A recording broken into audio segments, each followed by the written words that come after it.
Mon nom c'est Amanda Lafleur, je suis originaire de la Louisiane, je suis maîtresse d'école si vous voulez, j'ai enseigné pendant une bonne trentaine d'années dans les écoles élémentaires et secondaires de la Louisiane et depuis à peu près 15 ans, je suis coordinatrice des études Cajun à Louisiana State University. Depuis les années 60, on prédisait la mort de la langue française en Louisiane vers les années 80, 90, etc.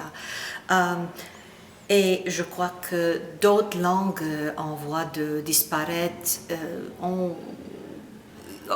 à ce moment-là auraient vécu à peu près aussi longtemps. Mais ce qui s'est passé vers la fin des années 60, il y a eu une sorte de renaissance d'intérêt parmi les jeunes pour tout ce qui était la musique traditionnelle de la Louisiane, musique d'accordéon et de violon, et aussi pour la culture de la salle de danse, parce que dans les cultures rurales de la Louisiane, où les gens travaillaient dur durant la semaine, tout tournait autour du bal du samedi soir ou bal de dimanche après-midi. Alors toute la famille assistait au bal, des vieux jusqu'aux tout petits enfants, d'où le nom Fédodo donné au bal parce qu'on avait toujours une salle à côté consacrée aux enfants et les jeunes filles de 11-12 ans s'occupaient des bébés et les faisaient dormir, si vous voulez. Et moi, je suis absolument convaincue que s'il n'y a pas eu ce renouveau d'intérêt pour la musique et pour cette manifestation culturelle, je crois qu'on n'aurait pas pu garder la langue jusqu'aujourd'hui.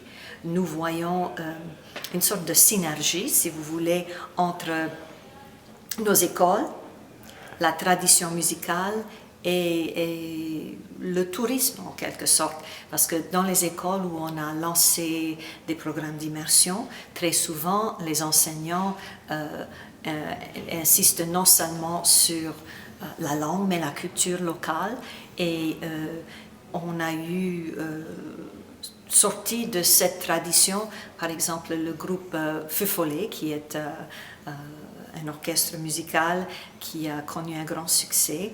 Et donc ces jeunes-là, à cause de leur contact avec la langue française, ont poursuivi la musique traditionnelle.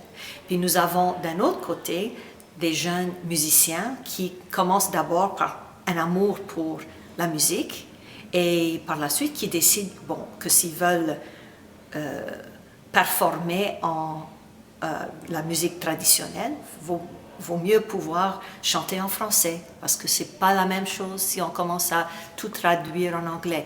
Vous aviez parlé d'un élément qui est peut-être différent des communautés ici au Canada, c'est qu'il n'y avait pas d'animosité par rapport à la langue anglaise. Donc.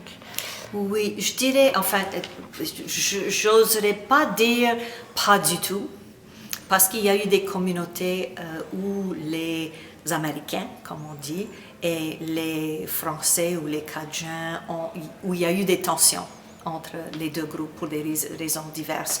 Mais en général, je crois que j'ai mentionné qu'on se sent, ou même moi, je ne me sens pas minoritaire en Louisiane, même si c'est une minorité de la population qui parle français, parce qu'on est entouré d'une culture francophile.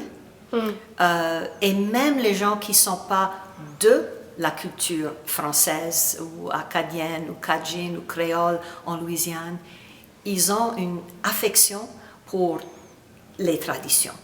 On n'a pas besoin d'être francophone pour apprécier la cuisine locale, les festivals, la musique, les traditions qui font que les gens sont proches de la terre, qui valorisent énormément la famille et les rencontres familiales.